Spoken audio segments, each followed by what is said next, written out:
Today I'm going to tell you a story. It's the story of the first computer that I ever worked on. It's a long story, but I'll try to make it short. As short as I can. So in 1989, my dad bought our family our very first home computer. It was a Tandy 1000HX. He bought it from Radio Shack. Paid around $500 for it with the Tandy CM5 color monitor, a copy of Speller Bee, and a power strip. That's what was on the original sales slip, which I still have. I still have the computer. I just don't have the monitor. It died and got discarded years ago. Unfortunately, this computer wasn't really that usable. Even at the time, it was still very obsolete. And unless you went and spent a great deal of money on software, or you knew somebody who had access to a bulletin board system that could download software for you, because it had no modem, no hard drive, 720K floppy drive, and only 256 kilobytes of RAM. Unless you had all of these things, you bought all kinds of software when you bought the machine, you pretty much were stuck with a very expensive paperweight. Unless you spent more money on upgrades. And we never did that because my dad couldn't really afford to do so, and my mom was... I think he bought it mainly for my mom and me.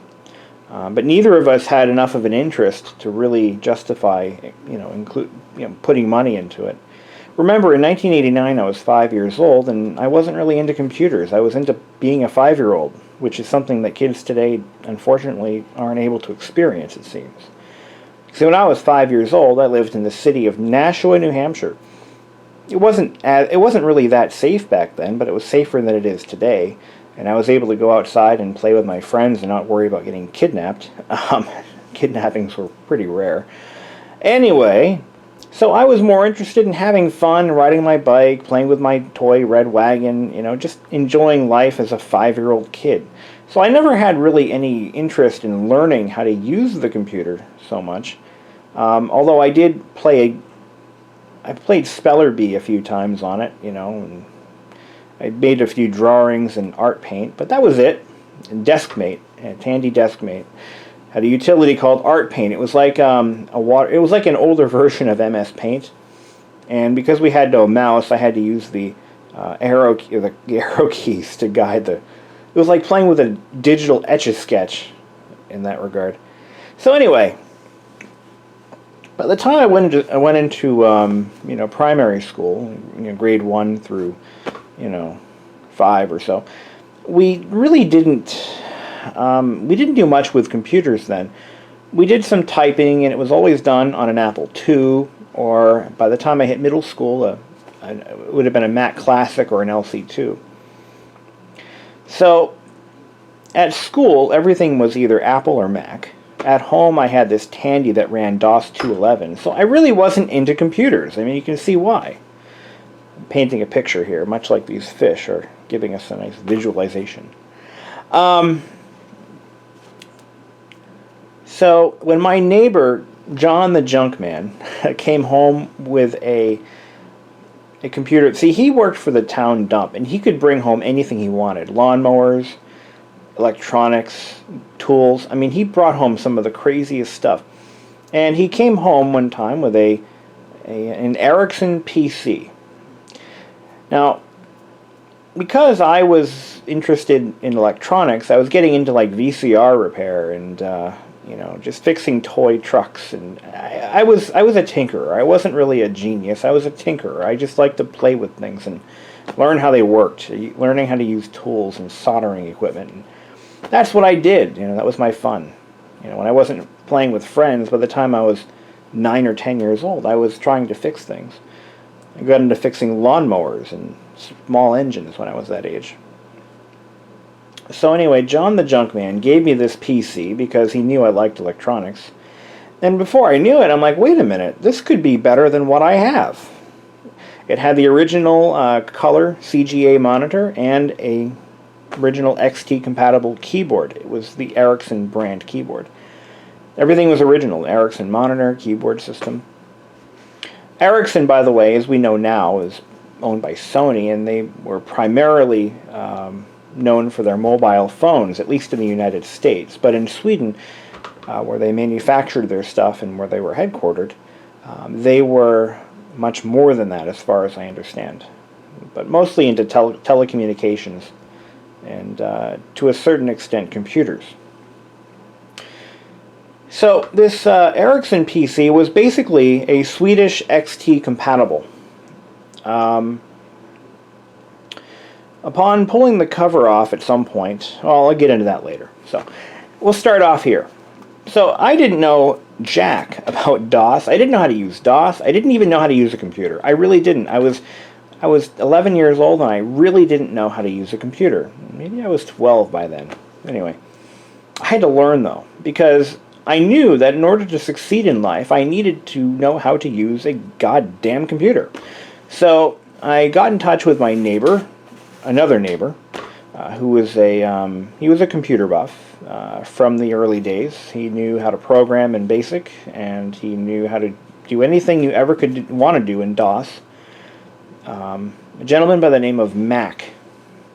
Ironically, he never owned a Mac. He hated Apple. But anyway, so he took the computer to his house. I brought it over to him, and he was an older gentleman. He's now in his 80s actually, but back then he was in his 70s, 60s. He was in his 60s then.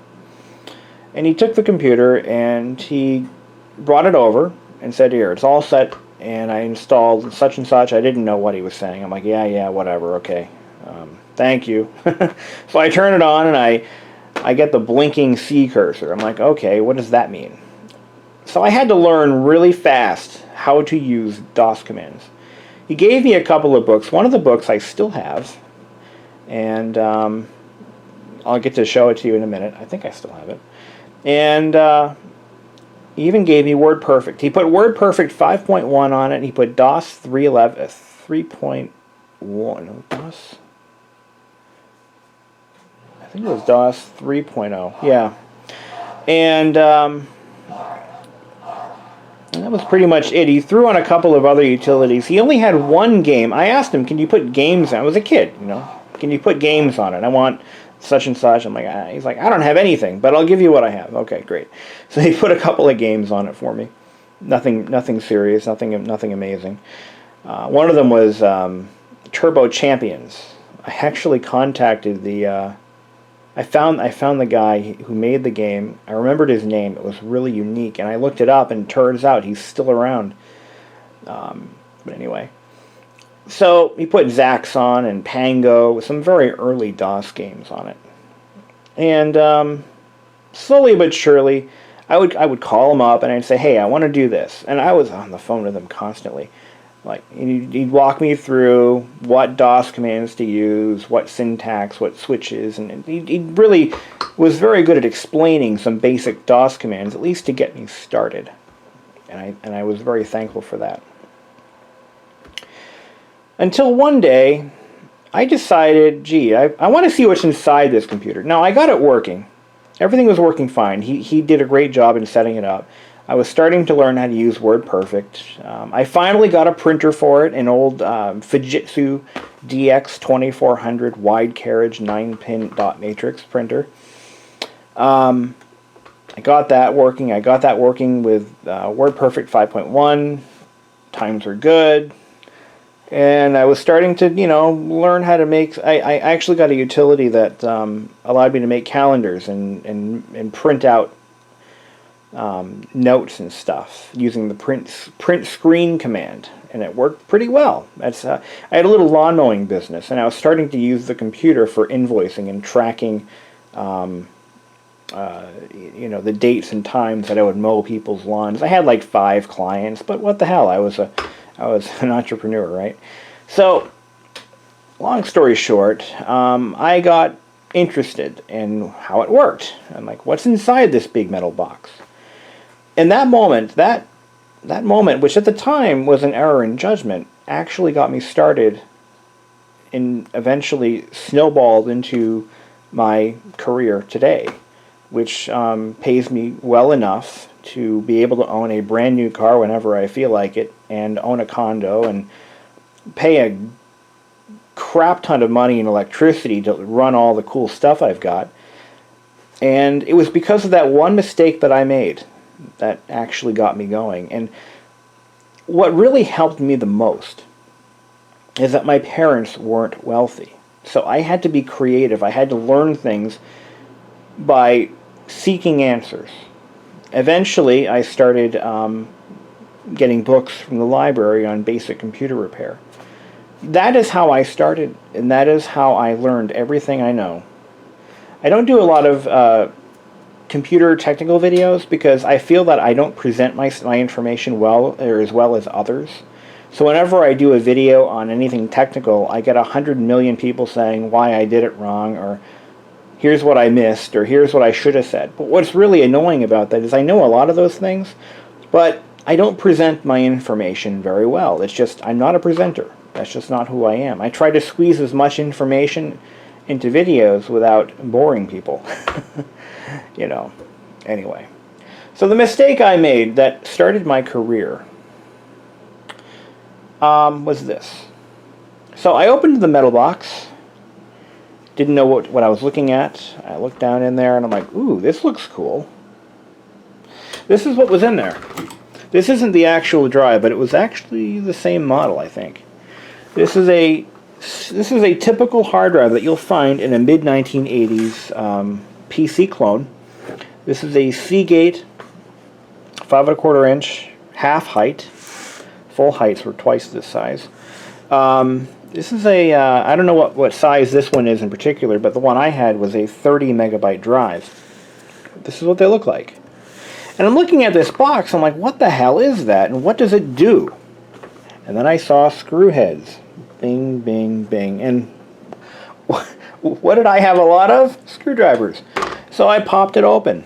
I took all 4 screws out. I took the cover off. I'm not going to do that to this one because these are rare and they're hard to find and it works. I don't want to mess with it.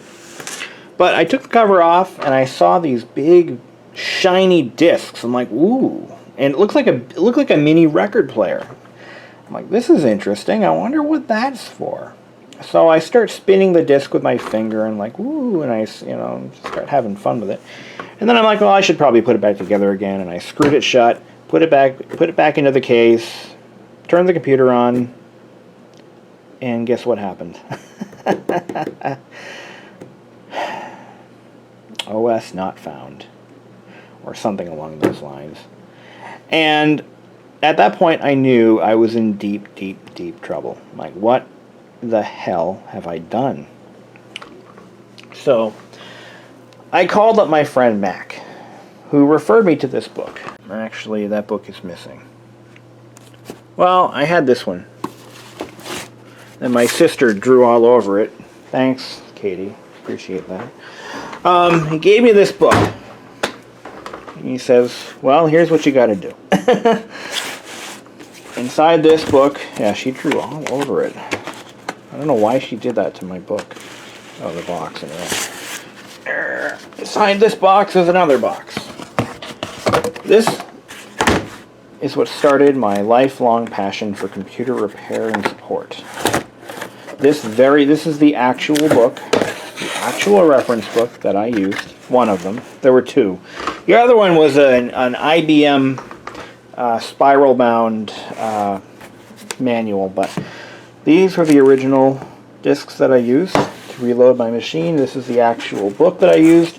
This came with a DTK computer, as the words would say. This is DOS 3.30. That's what it is. DOS 3.30A. Gave me this book and told me over the phone what I needed to do. He says, okay, here's what you got to do. You've got to, first of all, you're an idiot. What'd you do that for? And second of all, you need to format the drive. I'm like, oh, well, how do I do that? Thought you'd never ask. There's a whole chapter on formatting drives and all the switches and commands you can use to do so. And then once I got the drive formatted, it didn't boot. I'm like, what did I do wrong? He's like, oh, you need to format it as a system disk. I'm like, oh. So format C:/S. I got it going. Now the machine was able to boot up, but now there was nothing on it. So he said, okay, come on over. I'm going to give you WordPerfect, and you can reinstall WordPerfect. So he gives me this. I actually got this from him a couple years ago. He's starting to clean out his library of stuff, and he hands me this. This is how he did it in the old days. It says, you need WordPerfect. And inside here is the manual and about 15 5¼ inch floppy diskettes. And these all still work. I've checked them. This is it. Printer drivers. You had to mail these in. So if you need a new printer, if you got a new printer and you needed updated drivers, you would send a check or money order to WordPerfect Corporation, and they would send you this packet of diskettes with drivers. Here's all the disks that I used to use to reinstall WordPerfect on my computer. This printout is for all the printer drivers that are included. Look at this. This is how I did it. Now, what did I do? How did I screw up my computer, and why am I fixing them today? For money. Real money. Well, here's what happened. So when I had the drive open, and I figured this out years later. I didn't really understand what the problem was. But years later, I figured it out. I used a magnetized screwdriver. And the screwdriver, I must have had held it near the platter at some point. And I think what actually happened is it erased track 0. Or scrambled it a little bit. What actually ended up happening is it was actually more involved than this. Getting that computer running was a bit more involved than I'm letting on. What I had to do was learn how to access the controller's the diagnostic and low-level format menu. Once I got into that controller's menu, I was able to manipulate the drive and set the track size, the sectors, and all that such. You actually use Edlin in DOS 3.3. You would use Edlin to access the fixed disk interface diagnostic menu. And from there, you can do a complete low-level format of the drive, which permanently, not permanently, but it rewrites every sector on the drive. It's not something that we talk about in modern computing, but back in those days it was a big deal. As a matter of fact, low-level formatting is how you can get these old tanks to run again. A lot of times they've been sitting for so long, that they just... I think what happens is the magnetized blocks on the platters, which are made of very obsolete and old and weak materials, they eventually lose their magnetism, and they require a complete low-level format. That actually does happen. And if you have a 5¼ inch MFM drive that doesn't do anything anymore, in all of the cases that I've tried, that always fixes it. You have to use the Edlin command, and there's instructions on the internet on how to do that. You don't need this book to do it, but once I had the drive formatted and re-established, if you will, I was able to reinstall MS-DOS from these two very floppy disks. These disks have never let me down, and I hope they never do, because I'm going to need them again if I ever get another IBM XT or PC compatible from that time period. So that one mistake sent me into a frenzy. Before I got it figured out, I started contacting local computer shops, the very same shops that would build a machine like this one. And I would ask them questions, very technical questions. And a lot of times they would be more than happy to help out a young kid who fucked up his computer. That's just the way things were back then. I actually called up, I had an IBM PS2 Model 30 at the time, about 1 or 2 computers later.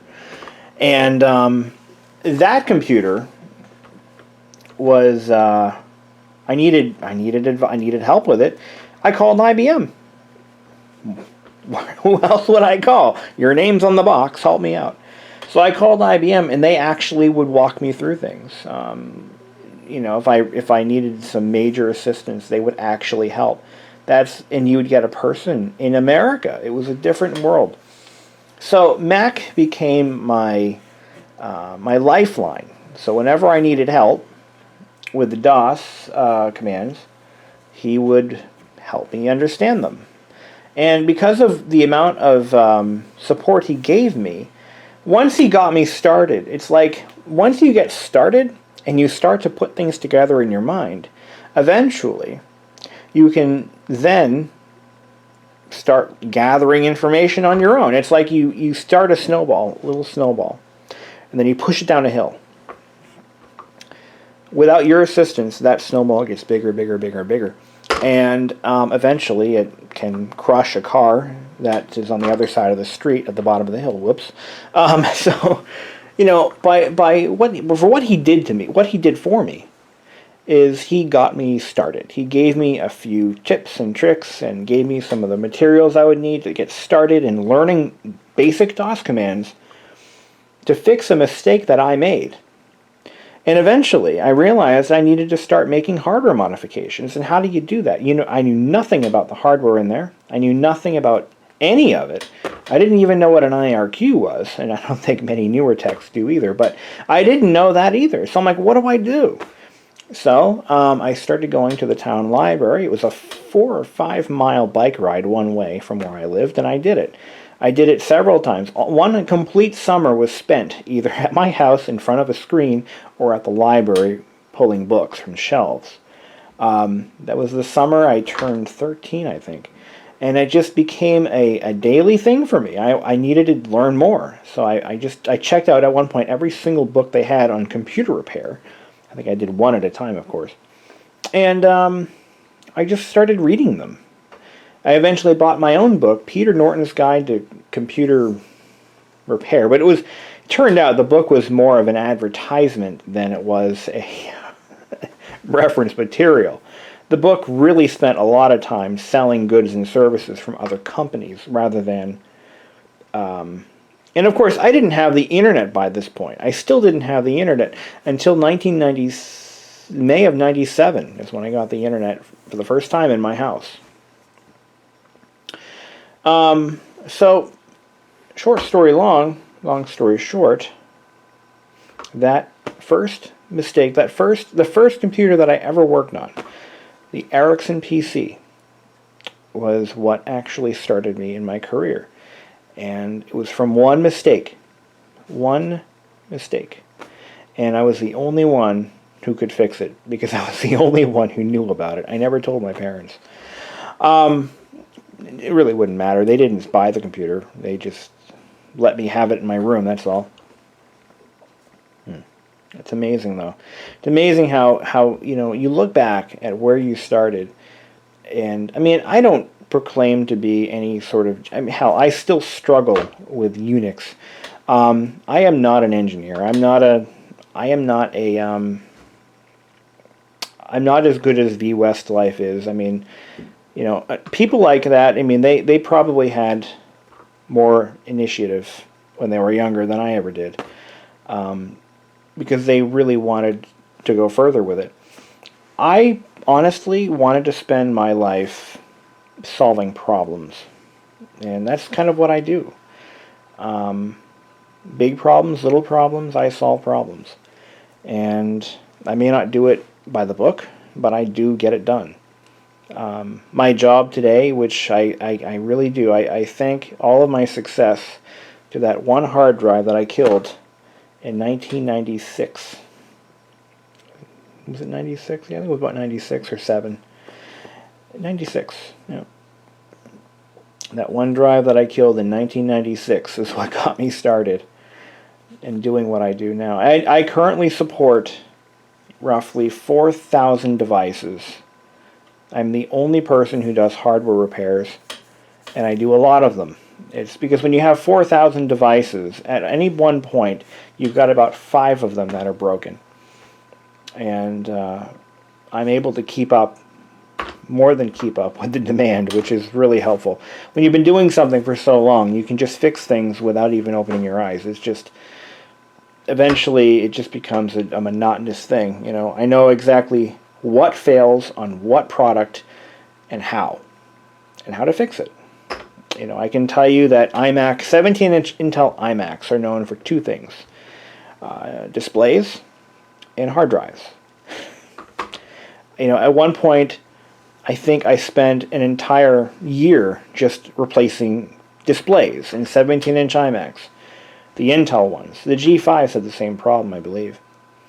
But yeah, and it got to a point where I had to start stocking the displays. I would buy like 5 or... Actually, I was starting to buy them 10 at a time. And within 2-3 months, I was completely out and I had to buy more. I can tell you that the Lenovo N21 Chromebooks, keyboards, trackpads, and those are the 2 things I see on those. But I could repair one in 2 minutes. I can fix either one of those problems in about 2 minutes. It's how I just done. There you go. But that's what I do, and I enjoy doing it. I mean, yeah, I could probably make more money doing something more technical, but I want to enjoy my life too.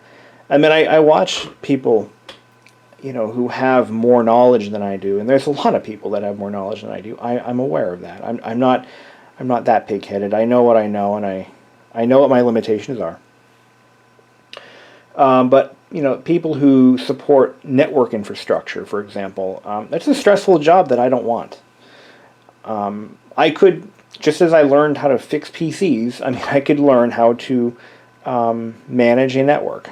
But I don't want to. I don't want the stress. I don't want the headaches. I don't want the pressure. I don't want it. It pays a lot more than I make now. But it's a level of pressure and stress that I simply don't want in my life. Because I watch the network guy that we have at work. He eats, sleeps, and breathes network infrastructure and management, and it's like, is his salary? I know what he makes, and it's not worth it to me. Totally not worth it to me. Because that's all he does. But he enjoys it. He enjoys the stress. He enjoys, and it's more of a puzzle. I have to solve this problem, this problem, this problem, and I have this much money, and I need this, and I need this, and it's I do the same thing, but on a much lesser level.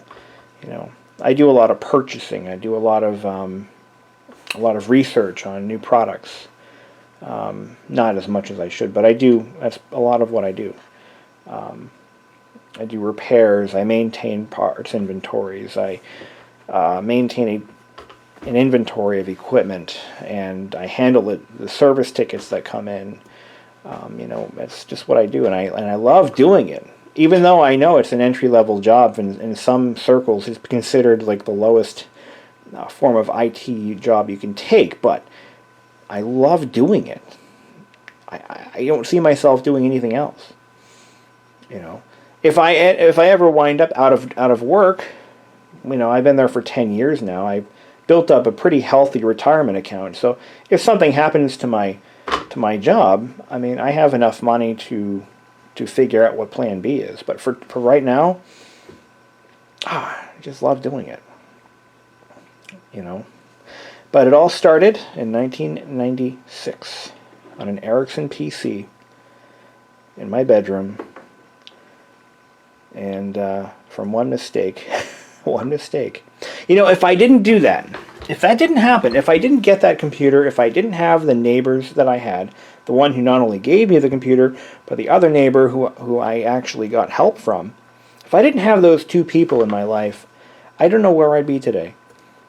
I'd probably be, holding a nice a bachelor's or a master's degree and making a lot more money, but I kind of wonder what I'd be doing right now.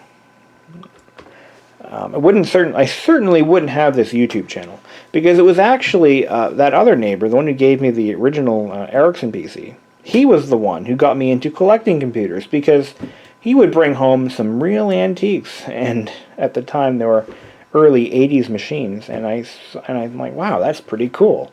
That thing's 15 years old and it still works. Holy shit. So he'd bring those home and I'd take them, and that's what got me into collecting computers, and that's what kind of got this channel on the ground. Anyway, thank you for watching, and how long did I get this video? We are at